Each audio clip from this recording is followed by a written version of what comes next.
आज सकाळी सकाळी कुंडीतली कोथिंबीर पाहून खरंच खूप छान वाटलं. आज संडे आहे, त्यामुळे मॉर्निंग तर खरंच खूप लेट झाली आहे.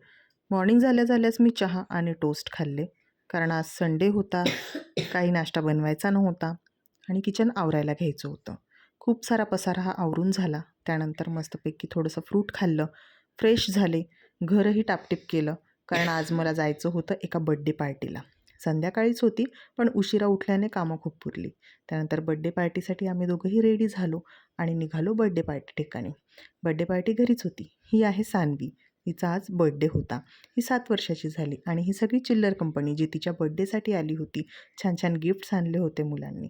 मग काय, सानूला सगळ्यांनी ऑक्शन करून घेतलं. 5 बायकांनी करायचं असतं. 5 करून घेतलं आणि त्यानंतर तिचा छान असा बड्डे सेलिब्रेट झाला. केकवर माझा डोळा होताच, पण मग नंतर केक तिथून गायब झाला आणि मग मुलांनी तिला गिफ्ट्स दिले. इकडे काकू छान गरम गरम वडे तळत होते आणि मुलांनीसुद्धा वडापावचा आनंद घेतला. मुलांना खरंच खूप वडापाव आवडले. खूप छान झाले होते.